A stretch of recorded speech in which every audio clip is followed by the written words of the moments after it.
I'm motivated about the possibilities of the future to be better. And that's something that I think is historic. Looking at all this data that Black communities in the United States, 70% live in areas that are in violation of federal air quality standards.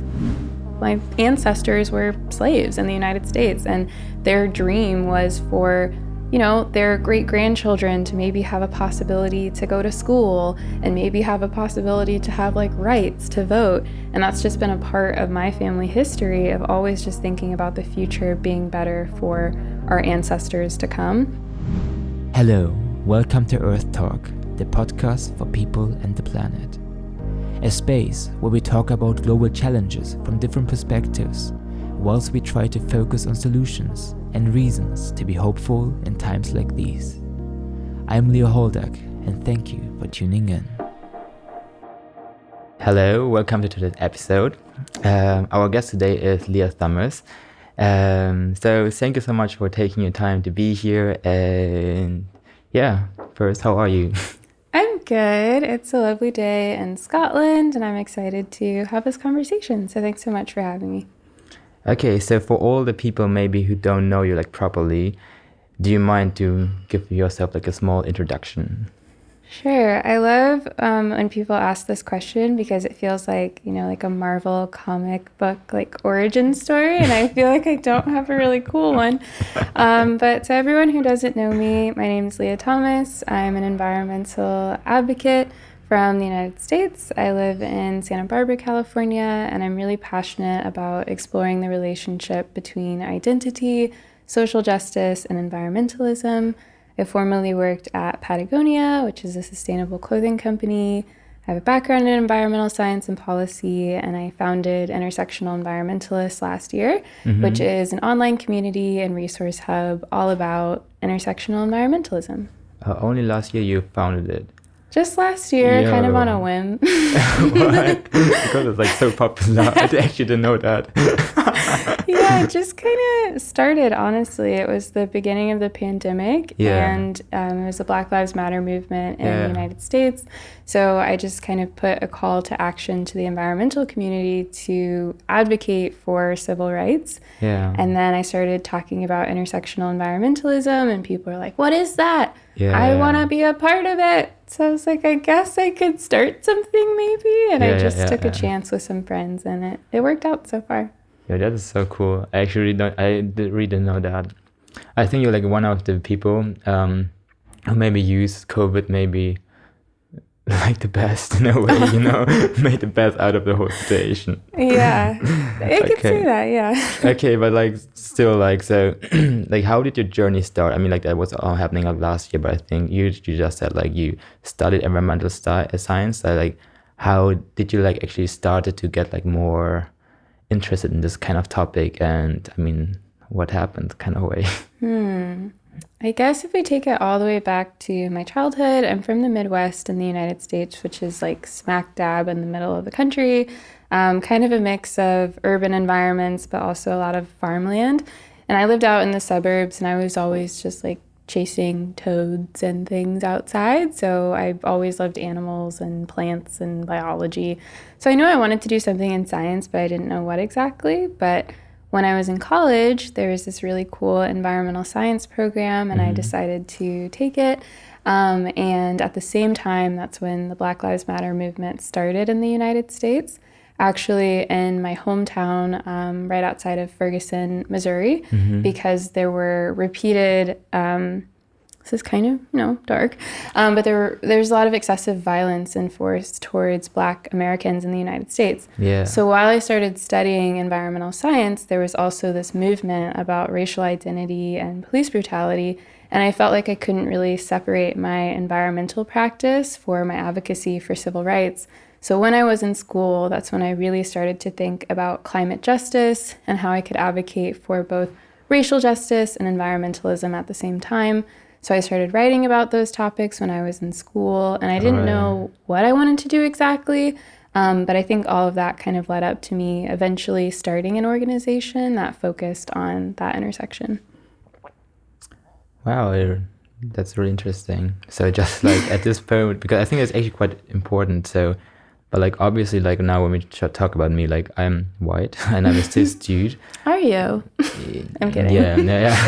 No, but it's still like honestly because it's like also like a really when we talk more about environmental like climate justice, like it's yeah, I mean we can like dig into it a little bit deeper like soon, but it deals a lot with colonialism, and so it's still like it's like strange out, but it's still like one thing like I can do right now that you feel like more safe in a way. Just I don't know, because it's still like I'm right now this person, you know, like just let me know to like some things you don't want to talk about, Oh, you're or not to fine. talk about, but just Yeah.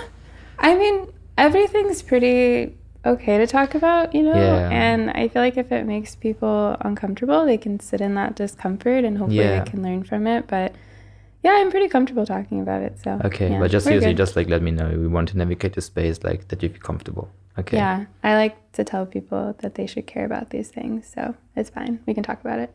Okay. So I think there were two things you already mentioned, like climate justice, but also like caring about things. So what do you think, just like the last question first, why do you actually care? Because I mean, like you now do all those things, or you're like interested in those things, and I feel like some people are not. What do you think is the difference to you that you actually put like so much energy into this field? It's hard when things kind of hit close to home. And I wasn't as invested, I'll be completely honest, in civil rights and environmental justice until it hit my hometown. So I was on summer vacation from school, and I remember getting a call from a friend who was like, "Do you know Michael Brown?"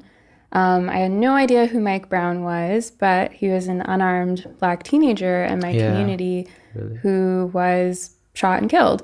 And it was a really terrifying experience to have that happen so close to home, only a couple of circles of friends away. And really, that moment is what sparked the Black Lives Matter movement. That's when the hashtag kind of began in the United States. That was in 2014 or 15, I believe. Yeah. So because it happened so close to home, and, you know, his parents were a part of my community, my parents were going to protest. My sister was going to protest, and her friends were getting tear gassed. And I know this is traumatic and I'm just repeating it, but it was happening. And I was just so confused why this was happening in my community. There were gas stations burning down, all these sorts of things. So I really couldn't look away. And I care so much about my hometown. I care so much about my family. Yeah. And I was really inspired by my sister's activism to risk her life to participate and advocate for the life of people like Mike Brown and so many others. So when I went back to school, I just felt like I'm so far away, I have to do something. And maybe I can find some sort of niche topic, because social justice as a whole is so big, and racial justice is such a big topic. It is. But maybe I could focus on a topic that isn't advocated for as much, and that would be that intersection between racial justice and environmentalism. Because I also found out in my community, in addition to excessive force, there was also increased air pollution and particulate matter. And one of the phrases of the Black Lives Matter movement is, "I can't breathe." And that really aligned with a lot of environmental justice work, because the presence of pollution is also causing the same communities to not be able to breathe. And if you can't breathe, how are you going to find joy? And I'm really passionate about people having the ability to find joy. So I know there's so many intersections here, but that's why I care, because I think my people and all people should be able to do the bare minimum and breathe, experience joy, and live a lovely life on this planet. Yeah, obviously, like I'm really sorry that happened so close to you, and in general that happened. Like this is super, super dramatic, and I think also like really traumatic. So I'm really sorry, like seriously. Yeah, I don't want to say it's okay, but I'm sorry for his parents, and I'm sorry for all the parents who have had to lose their children because of police brutality. And that's a really serious issue in the United States, and hopefully, you know, things are happening to make it a little bit better. Yeah, that's how so too. Yeah, no, it's fucked up. It's really fucked up. Yeah. But you were talking about like the intersection. I mean, maybe like some of our listeners actually seriously still don't know like what like intersectional environmentalism means, and Yeah. like, so maybe if you want, you can like give like a small walk around what those words mean, and also what you're advocating for. Yeah, and this is going to be very US focused, but it expands beyond that. But I'll probably start there. So in the United States, there was a civil rights movement for racial justice. Shout out to, the Malcolm X's of the world, Martin Luther King Jr.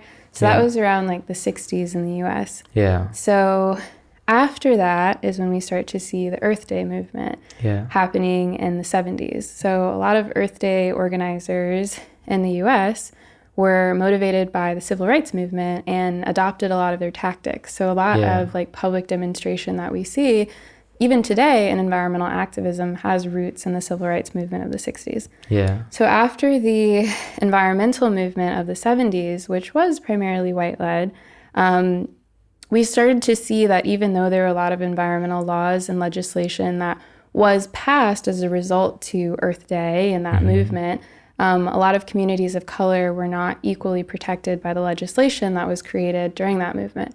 So then that brings us to the 80s, and that's when we see the birthplace of environmental justice happening in the United States with a lot of Black and brown communities. Yeah. Because civil rights leaders said, okay, we had a civil rights movement, there was this Earth Day movement, but why are we having toxic waste placed in our communities? Yeah. And why is air pollution so bad in our communities? So introducing people like Dr. Robert Bullard, who is the quote-unquote father of environmental justice, and he did one of the first studies to examine, okay, is there actually more toxic waste in Black communities? Is there actually more, air pollution in Black communities?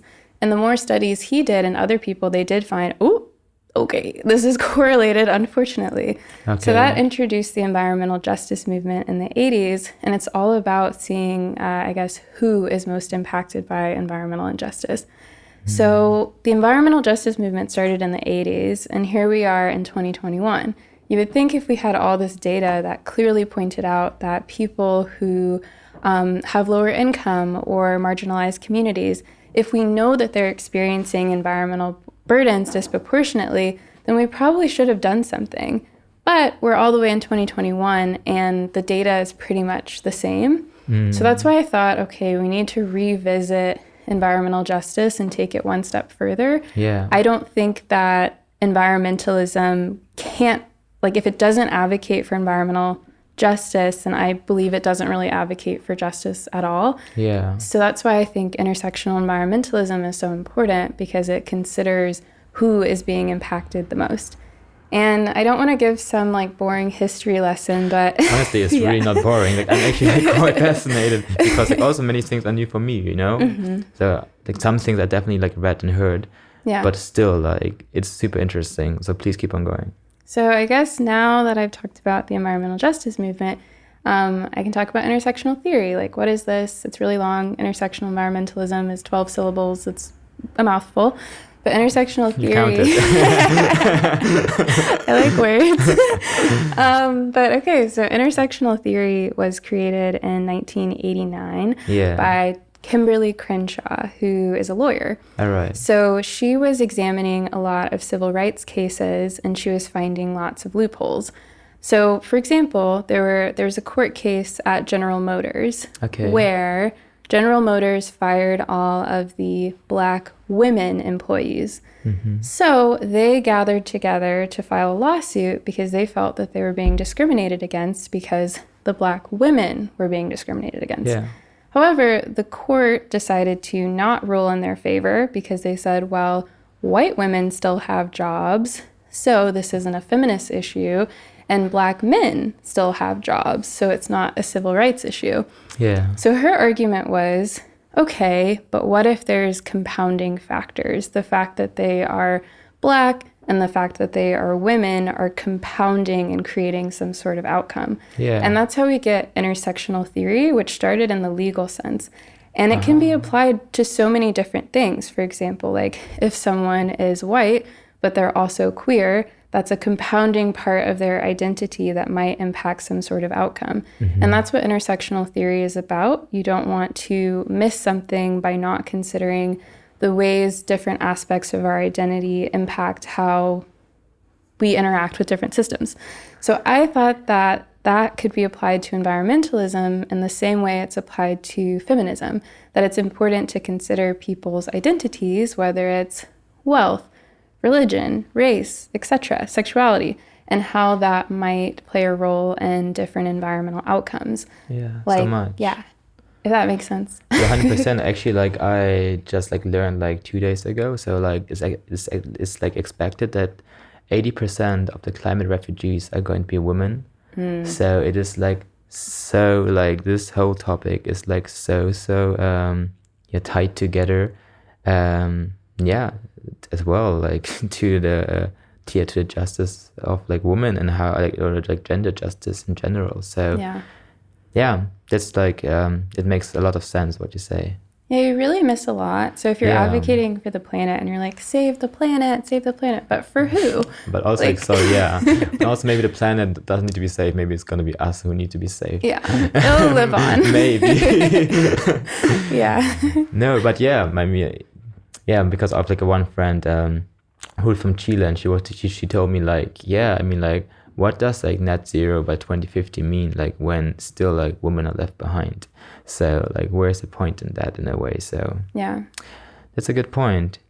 Okay, so but that is like how you gonna started like that journey also from with your Instagram page and stuff. So I guess then like still like what is like one topic, or I mean like not a one topic, but like what is still like the one thing, like one core, what are you like most passionate about, which should maybe change? That's a good question. I think I love to look at, I guess, my whole goal. Yeah. Because sometimes people are like, what are you? Are you an activist, an influencer, a blogger, a writer? Like, what do you do? Yeah. But I think my goal in particular with Intersectional Environmentalists, which has a team of over 10 people, is to change the way that environmental education is taught. Because I think if people had that context about the civil rights movement, the environmental justice movement, then maybe we would have more environmental justice leaders in the world, you know, because I think with the current way a lot of environmental education programs are taught, they're not intersectional in nature. They don't highlight indigenous leaders and the people you should know about. They talk about, you know, the John Muirs of the world, but I would love to learn about, you know, people in the global south and what they're doing and climate innovations. I'd love to learn more. I think environmental justice history should be mandatory, and people should know the name of Dr. Robert Bullard, who's the father of environmental justice. Yeah. So my main mission is trying to help people shift the way environmental education is taught by creating really accessible resources. And we started on social media, and we've seen a lot of teachers and professors start to adopt what we're using so they can relate with their students. And because of the intersectional environmentalist educational movement, I guess you could call it, we've seen universities around the world start to add intersectional environmentalist classes and environmental justice classes. So that's my goal, but even outside of academic institutions, I just want this knowledge to be as accessible as possible. Yeah. So in the future, my biggest hope is to create some sort of alternate educational system, so anyone can sign up and learn about environmental justice and take classes and things like that. That's cool. That's really, really cool. Thank you. No, I mean like when we like think about like what the goals of humans are, you know, that's, I think it's a beautiful goal, and also it's not a goal because you're already reaching that goal, and then it's like a new aim. But yeah, I mean, I think when you like imagine at the beginning what your goal was, maybe to reach, I don't know, 100,000 people, then you already like exceeded it so far, you know. So like it's crazy how often you already reach that goal. So you're really doing well. Thank you so much. And I would say one other thing is just trying to help people live a little. I think I want people to take care of themselves a bit more. So I think another thing that I do on my personal platform, Green Girl Leah, is just showing people like, you can be an activist, but you're also human, and you can care about other things that are fun. And like, I just want people to treat themselves a little bit better. So I try to come into the space with some nuance to show people that while we can be passionate stewards of our planet, we can also just be people. Like, so I try to also post about self-care and rest and other things that I care about, like sustainable skincare and reality TV. And reality TV. Okay, I totally understand. It makes a lot of sense. But so just you said you have like a team of 10 people like for your Instagram page, intersectional environmentalist. Like, just maybe you can give like a small kind of dive in, like how actually does the work look like? Like, how do you guys actually make those really, really well graphics, like all the resources, and like how does it work? Because it takes a lot of work, I guess. So Yeah. how do you guys actually like put it off? Yeah, and in addition to the Instagram, we also do some consulting, which has been a lot of fun with like Really? businesses and organizations and like academic institutions. And to create some of our presentations for consulting, it requires so much like research and data and putting it all together. And once we do that, we can usually take that data and like format it into a social media post. But yeah, what does it look like at IE? Well, right now we're going through a bit of a rebrand and development period that we're going to relaunch in the new year. So you'll see some cool stuff in 2022. We're not creating as much original content right now, but the process behind it is we usually have 1 or 2 researchers on the team at all times. Yeah. And we'll think about, okay, what do we want to unpack? Do we want to unpack veganism through the lens of intersectional environmentalism? If we do, let's look into vegans of color around the world, or let's look into different religious practices that, you know, touch on veganism and vegetarianism and highlight their perspectives. We really just try to find nuances in things. And there's just so many topics that can be unpacked. So I think we'll have these jobs forever because it takes time. But I guess one example is just reading through archives of things. I remember I was trying to do a report about the Earth Day movement in the United States and it not being intersectional. And I was hours deep in research. And then I found this really awesome, like Mexican-American activist that helped plan Earth Day that was like, it wasn't intersectional because of this, that, and the other. He didn't use that language in particular, but we're digging through archives to try to, you know, bring this work that's already been done to light to a new audience, so they don't have to dig through hours of research. Yeah, so, I mean, like when you look at the page, it's like so well created and also like so well designed. I mean, like it's just beautiful to see, you know. That I find like so, and it's just so well done when you like read something and it's just like really, really nice to read and like well written, and actually like the work behind it, just like maybe some dusty archives, you know. That's actually kind of crazy. Yeah, and then we also do lots of artwork. So we have designers on the team because we're really passionate about artivism and how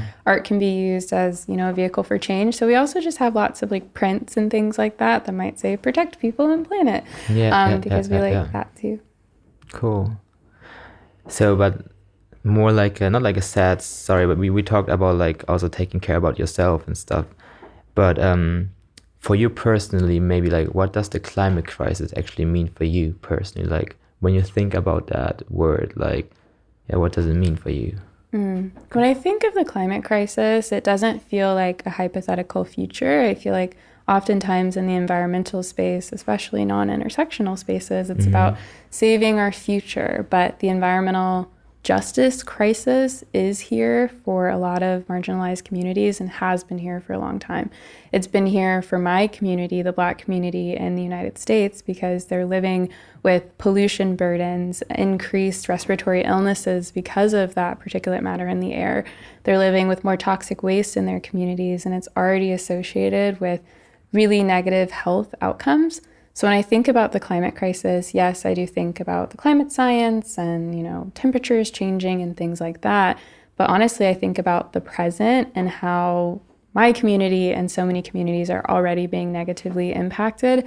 And it makes me really angry because I feel like a lot of urgency is going towards the future and saving a future instead of saving, not even saving, that feels very weird to say that word, but there needs to be more focus on the people who right now are dying and experiencing negative health impacts of environmental justice right now. So I don't know if that made sense, but it makes me angry. Yeah, I totally get that. But why actually is it that in those spaces, like the air pollution is like so much worse. Like, why is it like so unjust, or what is the reason? Can you tell me? And this is, again, really U.S. focused, so Yeah, of course, but sorry. still.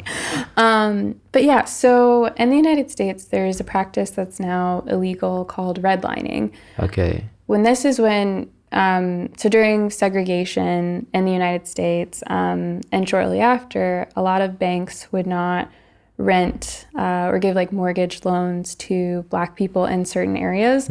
So they would literally take a map of a city and they would draw red lines around areas that were like, this is a white area, this is a Black area.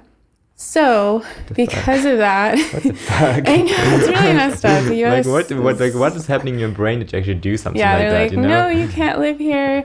And they wouldn't give people mortgage loans. So that still continues on today. It's not, legal, but because of that history of certain neighborhoods being like a Black community, a Mexican community, a white community, we still kind of see demographics play along those original like red lines. Yeah. So because of that, we also see, unfortunately, with red lines, and Dr. Robert Bullard and others have done this studies, if it's a community that's a designated Black community, you also see more highway projects.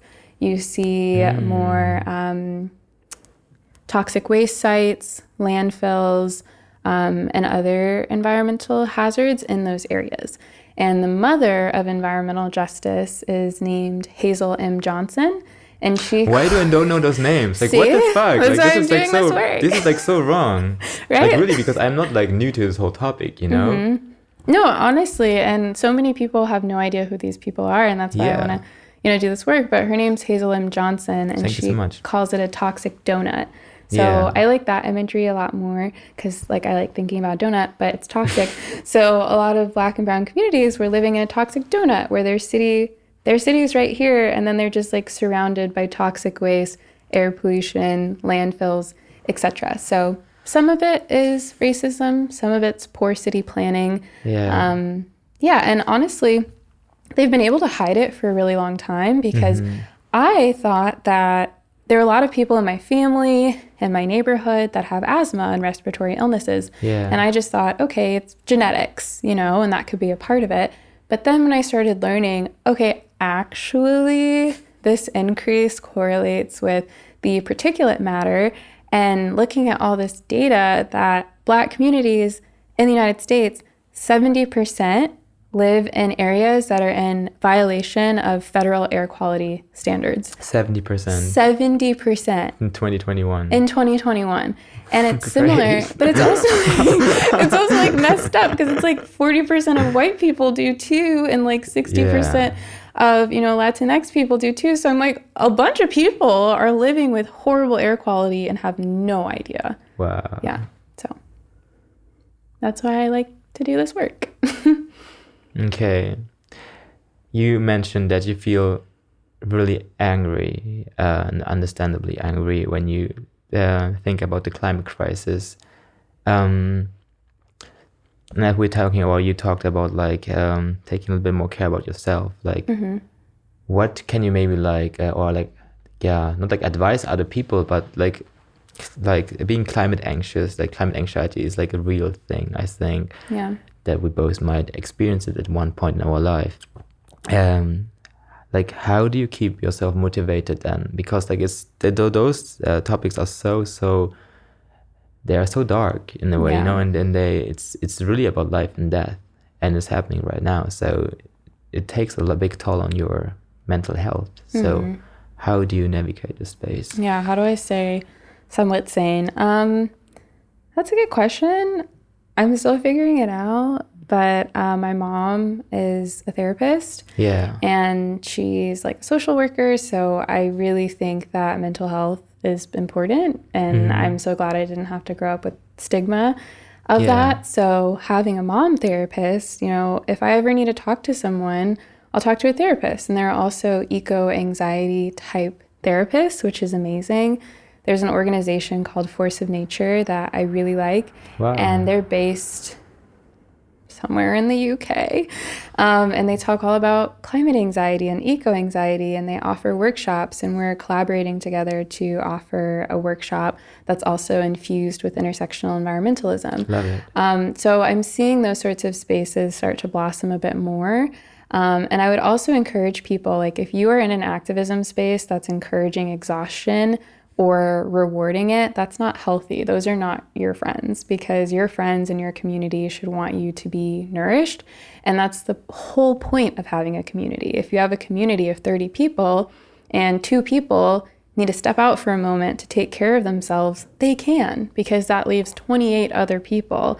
And I want to see more community care in that way, so people can take time for themselves. And just, I don't know, I don't like that kind of anti-rest martyrdom that happens at times. I also experienced it at some organizations where I've been part of. That's the real thing.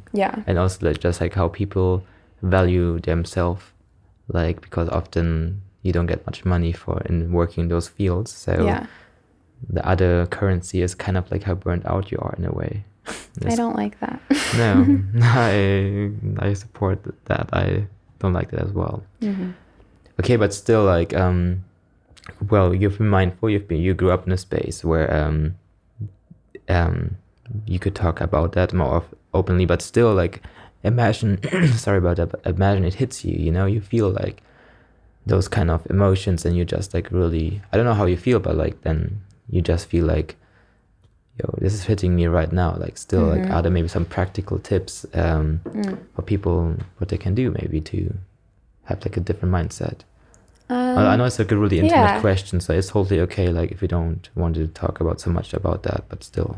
I'm an open book. I would say, so one technique that I really like, I don't know what it's called, but you're supposed to think of, so if you're feeling really anxious, you're supposed to think of 3 things you can hear in the present moment, 3 things you can feel in the present moment, and 3 things you can see. And it's like a grounding technique.